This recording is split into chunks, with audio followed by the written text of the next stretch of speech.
بسم اللہ الرحمن الرحیم۔ یہ سوال کیا گیا کہ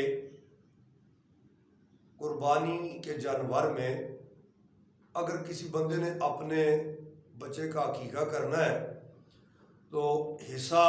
قربانی کے جانور میں بندہ شامل کر سکتا ہے۔ تو ایک بات یہ ہے کہ عقیقہ کرنا جو عقیقہ ہے وہ فرض نہیں، واجب نہیں ہے، سنت ہے، سنت مستحبہ ہے۔ تو کوئی بندہ اپنے بچے کی طرف سے عقیقہ کرتا ہے، بچی کی طرف سے کرتا ہے، لڑکا ہے لڑکی ہے، تو اس میں بڑا اجر ہے اور اللہ تعالیٰ آفات و بلیات سے بچوں کو عقیقے کے اس عمل کے طفیل محفوظ فرماتا ہے۔ اب یہ سوال کہ کیا قربانی کے جانور میں عقیقے کا حصہ شامل کیا جا سکتا ہے، تو یاد رکھیں کہ عقیقے کے وہی مسائل ہیں جو سہم قربانی کے مسائل ہیں۔ تو قربانی کے جانور میں حصہ عقیقے کا شامل کیا جا سکتا ہے، اور اس میں یہ کہ کیا جو لوگ قربانی کر رہے ہیں ان کی قربانی میں کوئی حرج، تو ایسا کوئی جو ہے مسئلہ نہیں ہے کہ قربانی میں کوئی شرعی طور پہ یہاں کوئی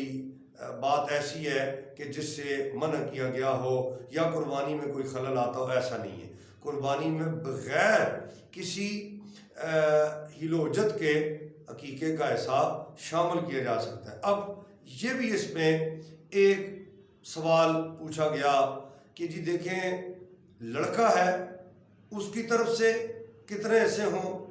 لڑکی ہے تو اس کی طرف سے کتنے حصے ہوں۔ اگر آپ قربانی کے بڑے جانور میں مثلا بیل ہے، اس میں آپ حصہ شامل کرنا چاہتے ہیں اور عقیقے کا، تو یہ یاد رہے کہ لڑکا ہے تو اس کی طرف سے 2 حصے آپ ڈالیں، 2 حصے شامل کریں، لڑکی ہے تو اس کی طرف سے 1 حصہ شامل کریں۔ علاوہ ازیں اگر لڑکا ہے اس کی طرف سے عقیقہ کرنا ہے، بکرے لانے ہیں تو 2 بکرے لائیں، لڑکی ہے تو اس کی طرف سے 1 جو ہے وہ آپ بکرا لے کے آئیں۔ تو یہ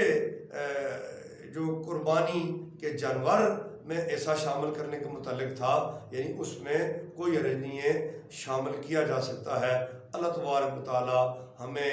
ادراک عطا فرمائے، وما توفیق